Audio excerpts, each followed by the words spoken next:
I'd say MICC is an opportunity to connect. So to connect with different people, different cultures, and different kinds of laws.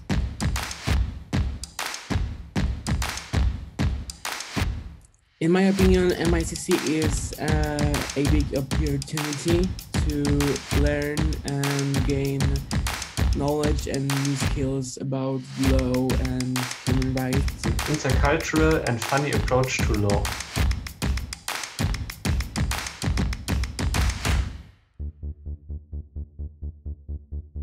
So I chose to be a prosecutor, and I think it was mostly because I thought it was the most interesting option, because of course we're talking about very grave crimes, and I think the prosecutors are kind of the one, I guess, bringing the justice or trying to do that by indicting the people who they believe to be criminals. So I chose to be a judge because I always found interesting how a person can be neutral. I choose the role of prosecutor in Drezen Erdemovich case because I always wanted to be a prosecutor since I was a little child. Defense in the case of Friedrich-Ebert. I would like to become an advocate in the future, so I wanted to test myself.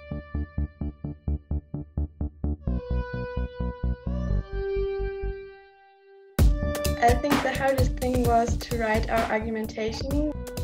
I have to say, looking through the legal documents like the Rome Statute. Hardest for me was when we split up in breakout rooms and we had to write the outline for the judges. It was really hard. Almost every country has histories of genocide, crimes against humanity, war crimes.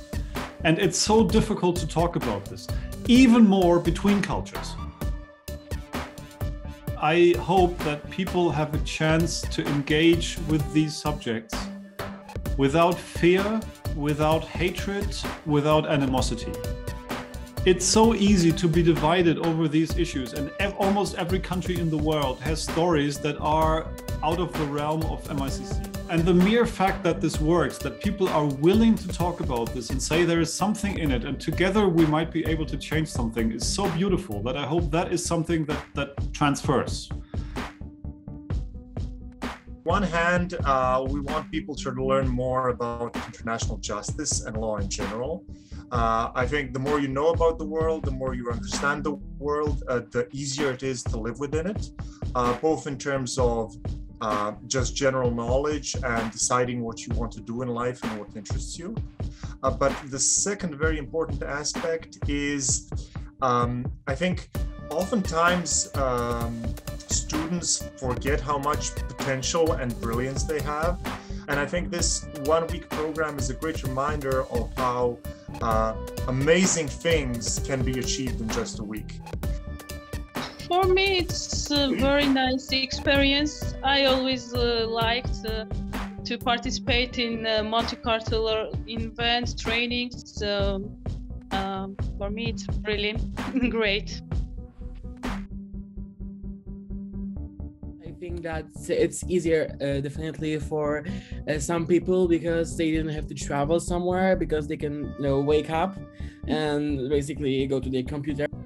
I think that we are successfully handling the maybe obstacles that we expected in the beginning. I think we have adapted to the online tool, and I really think that in a time where it is almost impossible to travel, it is so important for young people to still have this opportunity to meet and to exchange views and their experiences and to learn about human rights in an international environment. I got to know the students from Georgia and from Poland. I never had any meeting with someone from Poland or Georgia before, so it was interesting to hear of their culture and school education. There was a comment of a couple of students who said, that's the first time in the last 12 months that I'm meeting new people in my life. Why? Because we're all sitting home, we're doing online schooling, we know our friends, we know our family, but because we cannot travel, we are not meeting new people. And I think that MICC is such an amazing place, and I guess that many of you met new people, what we never thought that it's going to happen in this pandemic.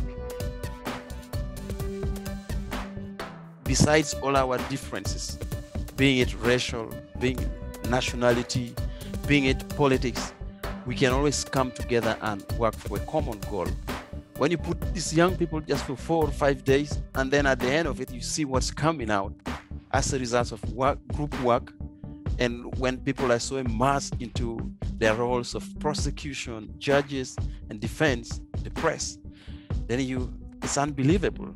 It's such a big lesson that you think that people can come from wherever, but they can get together and work for a common goal, and they succeeded.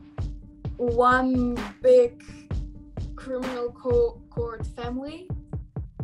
We also, when I come the next time to Gori, for example, because both of you are from the city, I've been the last time in Gori last year in January, actually 2020. And the next time when KERIM comes to Gori, what I'm going to do is I'm going to text all of you and to say, like, let us meet up. Let us somehow get more, I don't know, to each other. Let's meet each other more personal. And this is something actually what I got out of this project. I got really good contact with people. I got so many friendships.